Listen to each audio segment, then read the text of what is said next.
सरोजेंद्र सनातनी में समस्त श्रद्धेय जनों का स्वागत है। हम सुन रहे हैं कैवल्य दर्शनम, जो कि ज्ञान दीप के रूप में हमारे सामने प्रकाशित की है श्री श्री स्वामी श्री युक्तेश्वर गिरि जी ने। आप महान साधक श्री योगानंद जी के गुरु रहे थे। भूमिका के प्रथम भाग में हमने सुना था कि योग की गणना इस पुस्तिका में दूसरे ढंग से की गई है। अभी तक हमें जो ज्ञात था वो ये कि कलयुग बहुत लंबा होता है, लगभग 4,35,000 वर्षों से भी अधिक, और अभी उसमें से बहुत कम समय व्यतीत हुआ है। लेकिन स्वामी जी ने युग की गणना दूसरे प्रकार से की थी। उनके अनुसार 12,000 वर्षों का एक चतुर्युग होता है और इस चक्र को एक दैवयुग कहा जाता है। 1,000 दैवयुगों से ब्रह्मा का एक दिन बनता है और उसकी रात भी उतनी ही लंबी होती है। अब आगे, सतयुग की अवधि 4,000 वर्षों की होती है। उसके आरंभ होने से पहले अस्तमान होने वाले युग के साथ 400 वर्षों का तथा उसके समाप्त होने के बाद आने वाले युग के साथ 400 वर्षों का तथा उसके समाप्त होने के बाद आने वाले युग के साथ 400 वर्षों का उसका संधिकाल होता है।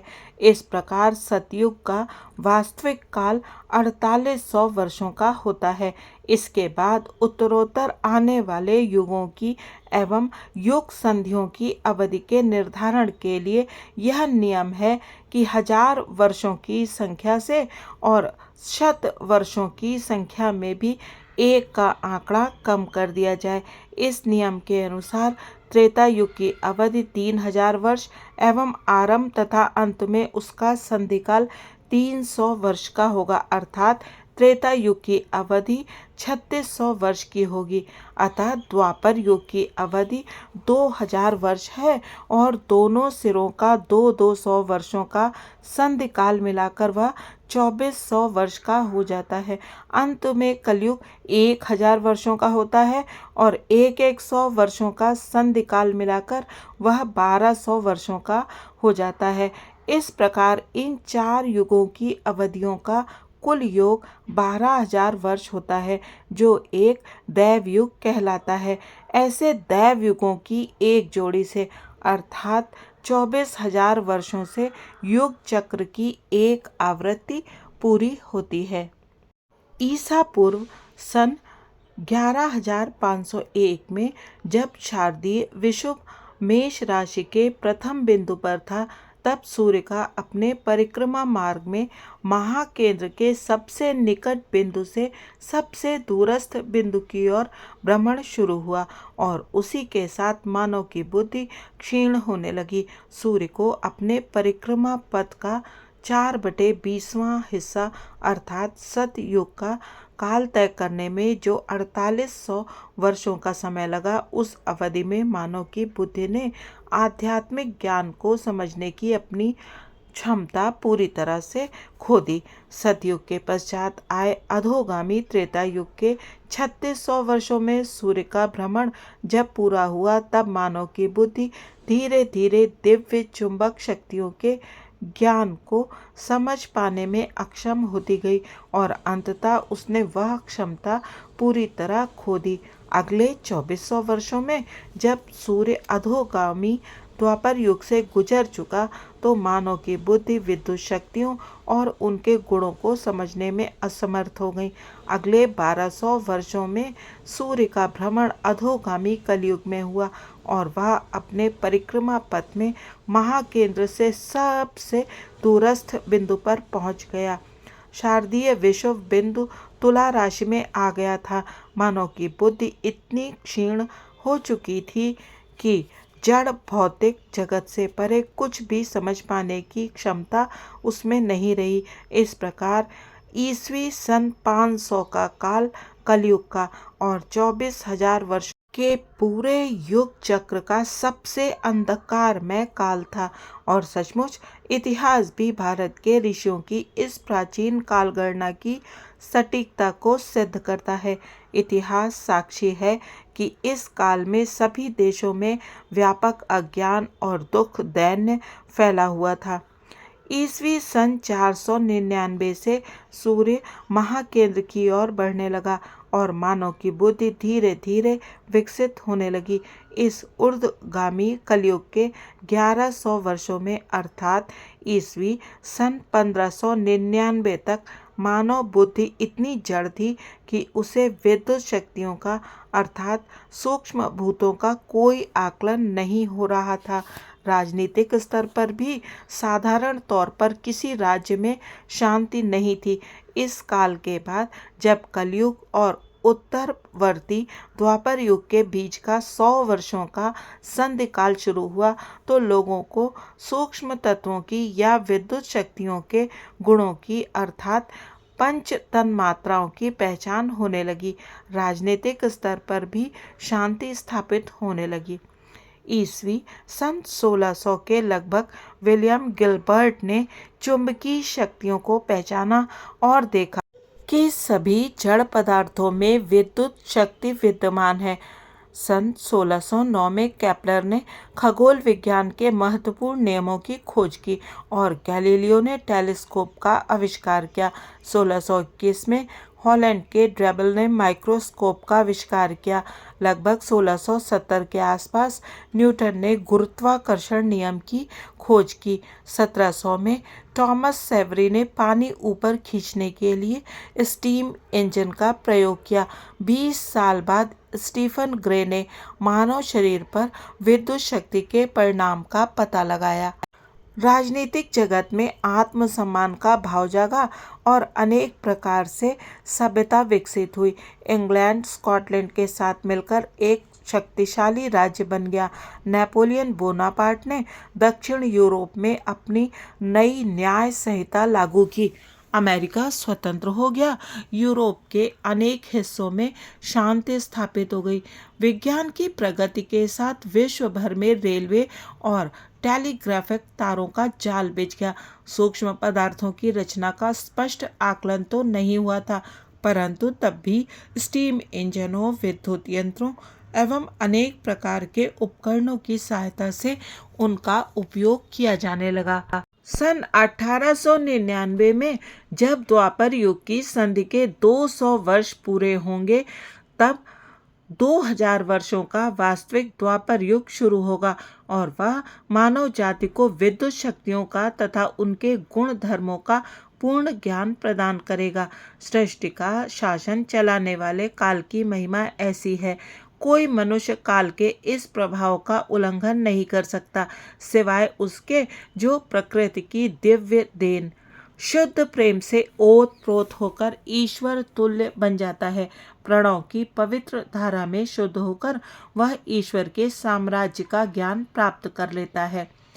हिंदू पांचांगों में वर्तमान ईस्वी सन 1894 द्वापर संधि काल में विश्व की जो स्थिति दिखाई जा रही है वह सही नहीं है।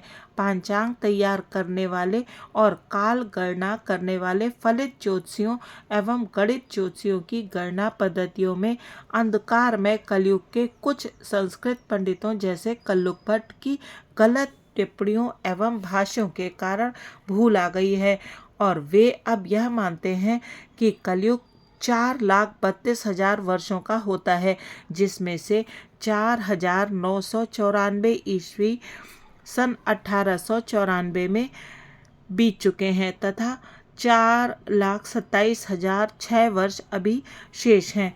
कितनी भयानक कल्पना, पर यह सदैव से सच नहीं है। पंचांगों में यह भूल अधोगामी द्वापर युग के समाप्त होने के तुरंत ही बाद राजा परीक्षित के शासनकाल में प्रविष्ट हुई। उस समय महाराज युधिष्ठिर ने जब देखा कि कलयुग शुरू होने जा रहा है तो उन्होंने अपने सिंहासन पर अपने पौत्र परीक्षित को बिठा दिया और वे अपने दरबार के सभी ज्ञानी जनों सहित भूलोक के स्वर्ग हिमालय में चले गए। इसलिए राजा परीक्षित के दरबार में ऐसा कोई भी नहीं बचा था जो युग युगांतर की काल गणना के सिद्धांतों की सही जानकारी रखता हो। अतः जब उस समय चल रहे द्वापर युग के 2400 वर्ष समाप्त हुए तो कोई भी द्वापर युग की समाप्ति की घोषणा कर कलयुग की गणना शुरू करने और इस प्रकार उस अंधकारमय युग को और अधिक स्पष्टता के साथ प्रकट करने का साहस नहीं जुटा पाया। इसलिए काल गणना की इस गलत पद्धति का अवलंब कर द्वापर युग की ही वर्ष संख्या में एक का आंकड़ा जोड़कर 2401 को कलयुग का प्रथम वर्ष माना गया। ईस्वी सन 499 के बाद ऊर्ध्वगामी कलयुग शुरू हुआ। सूर्य अपने परिक्रमा पथ में महाकेंद्र की ओर बढ़ने लगा और फलतः मानव की बुद्धि का तदनुरूप विकास होने लगा। इस कारण पंचांगों में हुई यह भूल उस समय के कुछ विद्वानों के ध्यान में आने लगी, क्योंकि उन्होंने देखा कि प्राचीन ऋषियों ने तो कलयुग की अवधि 1200 वर्षों की बताई है, परंतु चूंकि इन विद्वानों की भी बुद्धि अभी पर्याप्त रूप से विकसित नहीं हुई थी, इसलिए वे केवल भूल को ही पकड़ पाए। उसका कारण उनकी समझ में नहीं आ सका। इस भूल का समाधान उन्होंने इस तर्क के साथ किया कि कलयुग की अवधि के जो 1200 वर्ष बताए गए हैं वे हमारे भूलोक के साधारण 1200 वर्ष रहे नहीं होंगे, बल्कि 1200 देवताओं के वर्ष रहे होंगे, जिनके एक वर्ष में 30-30 दैव दिनों के 12 दैव महीने रहते हैं और एक दैव दिन पृथ्वी के एक वर्ष के बराबर होता है। अतः इन विद्वानों ने माना कि कलयुग के 12,000 वर्ष अवश्य ही पृथ्वी के 4,32,000 वर्षों के बराबर रहे होंगे। परंतु सही निष्कर्ष पर आने के लिए हमें सन 1894 के वसंत में पड़ने वाले वसंत विषुव या महाविषुव की स्थिति का विचार करना होगा।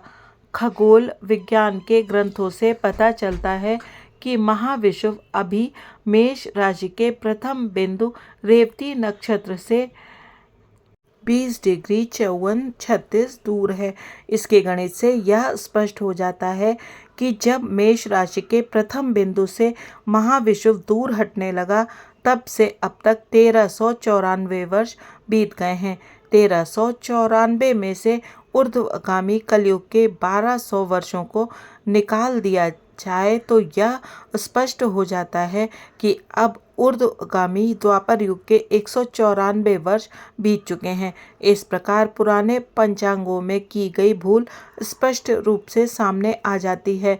जब हम 1394 वर्षों की संख्या में 36,000 वर्षों की संख्या को जोड़ देते हैं और इनका कुल योग हमें मिलता है 4,994 वर्ष, जो वर्तमान गलत सिद्धांत के अनुसार हिंदू पंचांगों में इस चालू वर्ष 1894 को दिखाता है। इस पुस्तक में दिए गए रेखा चित्र को यदि देखें तो पाठक को पता चलेगा कि अभी ईस्वी सन 1894 शरद विषुव ऊर्ध्वगामी द्वापर युग की कन्या राशि के नक्षत्रों में पड़ रहा है। इस पुस्तक में कुछ ऐसे तथ्यों का उल्लेख किया गया है जिनका पूर्ण ज्ञान अभी तक आधुनिक विज्ञान को नहीं हुआ है, जैसे चुंबक शक्ति, उसके प्रभामंडल, भिन्न भिन्न प्रकार की विद्युत शक्तियाँ आदि। यदि तंत्रिकाओं नर्व्स के गुण धर्मों पर ध्यान दिया जाए जिनका स्वरूप पूर्णतः विद्युतीय है, तो 5 प्रकार की विद्युत शक्तियों का आकलन आसानी से हो सकता है।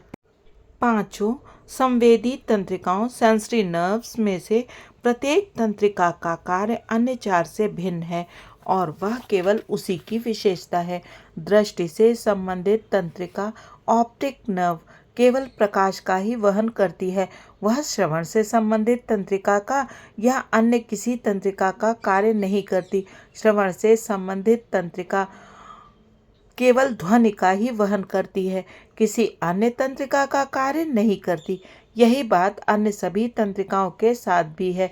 इस प्रकार यह स्पष्ट है कि विद्युत शक्ति 5 प्रकार की है, जो ब्रह्मांड में व्याप्त महाविद्युत शक्ति के 5 गुण धर्मों के अनुरूप है। जहाँ तक चुंबक शक्ति के गुण धर्मों का प्रश्न है, तो मानव बुद्धि की समझ शक्ति अभी इतनी सीमित है कि साधारण जन को यह समझाने का प्रयास करना ही व्यर्थ है। त्रेता युग के मानव की बुद्धि दिव्य चुंबक शक्ति के गुण धर्मों को आसानी से समझ पाएगी। अगला त्रेता युग ईस्वी सन 4099 में शुरू होगा। निसंशय आज भी अपवाद स्वरूप ऐसे असामान्य लोग इस संसार में हैं जो काल के प्रभाव से ऊपर उठे होने के कारण उन सब बातों को समझ सकते हैं जो साधारण मनुष्य की समझ से परे है, परंतु यह पुस्तक ऐसे सिद्धों के लिए नहीं है और उन्हें इसकी आवश्यकता भी नहीं है। अंत में इस बात पर भी हमें गौर करना चाहिए कि विभिन्न ग्रह सप्ताह के भिन्न भिन्न दिनों पर अपना प्रभाव डालते हैं और जिस दिन पर जिस ग्रह का प्रभाव होता है उस दिन को उसी ग्रह के नाम से जाना जाता है। इसी प्रकार विभिन्न महीनों पर विभिन्न नक्षत्रों का प्रभाव होता है और जिस महीने पर जिस नक्षत्र का प्रभाव होता है उस महीने को उसी नक्षत्र का नाम हिंदुओं ने दिया है। विशाल युग का तो अपनी कालावधि के समय पर और भी अधिक प्रभाव होता है, इसीलिए वर्ष के साथ उसके युग का नाम भी जुड़ा होना चाहिए। युगों का निर्धारण विषुव की स्थिति से होता है, अतः युगों के संदर्भ में वर्षों का क्रमांकन वैज्ञानिक तत्वों पर आधारित होता है। इस पद्धति के प्रयोग से गत काल में विशिष्ट काल का निर्धारण करने में जो समस्याएं आई हैं, क्योंकि काल की पहचान ग्रह, तारों, नक्षत्रों के साथ जुड़ी ना होकर उस समय के प्रसिद्ध व्यक्तियों के साथ जुड़ी हुई थी, वैसी समस्याएं फिर नहीं आएंगी। इसलिए जिस वर्ष में यह भूमिका लिखी जा रही है उस वर्ष को ईस्वी सन 1894 लिखने के स्थान पर हम द्वापर 194 लिखना चाहेंगे, जिससे अभी चल रहे युग के निश्चित समय को दर्शाया जा सके। भारत में काल गणना की यह प्रथा राजा विक्रमादित्य के शासनकाल तक प्रचलित थी और उसके शासनकाल से संवत गणना शुरू की गई। काल गणना की युग पद्धति ही तर्कसंगत लगती है, इसलिए हम इसी पद्धति का उपयोग करते हैं और जन साधारण से भी प्रतिपादन करते हैं कि वे इसी पद्धति को उपयोग में लाएं। अब द्वापर युग के इस 194वें वर्ष में चूंकि कलयुग को समाप्त हुए काफ़ी समय बीत चुका है, संसार आध्यात्मिक ज्ञान को प्राप्त करने का प्रयास करने लगा है और लोगों को एक दूसरे से प्रेम पूर्ण सहायता की आवश्यकता पड़ रही है। मैं आशा करता हूँ कि मेरे परम गुरु महाराज महाअवतार बाबा जी के आदेश से लिखी गई इस पुस्तक का प्रकाशन कुछ आध्यात्मिक सेवा प्रदान कर सकेगा। स्वामी श्री युक्तेश्वर गिरी, श्री रामपुर, पश्चिम बंगाल, फाल्गुन 26, द्वापर 194 ईस्वी सन 1894। इति यहाँ पर भूमिका समाप्त हो जाती है और अगले भाग में हम प्रथम अध्याय को सुनेंगे। हो सकता है कि कुछ श्रोताओं को काल की गणना के संदर्भ में कुछ आपत्तियां हों, किंतु जब आप इतिहास में जाकर के देखेंगे तो आप देखेंगे जिस वर्ष को सबसे अंधकारमय युग कलयुग का वर्ष बताया गया है, उस वर्ष में इतिहास में कितनी ही ऐसी घटनाएं घटी थी जिन्होंने हमारे आगामी विश्व के वर्षों पर बहुत प्रभाव डाला था। आप सभी श्रोताओं से अनुरोध है कि अवश्य ही इस इतिहास को भी दृष्टिगत रख कर ही काल गणना के संबंध में निर्णय करें। वैसे भी हम यहाँ पर कोई भी टिप्पणी करने के योग्य भी नहीं है। स्वामी जी ने जो कुछ भी बताया है उस ज्ञान को हमारी बुद्धि ग्रहण कर ले, इतना ही बहुत है। आप सभी श्रोताओं से अनुरोध रहेगा कि आप अवश्य ही इस काल गणना पर अपने विचार कमेंट करके अवश्य ही बताएं।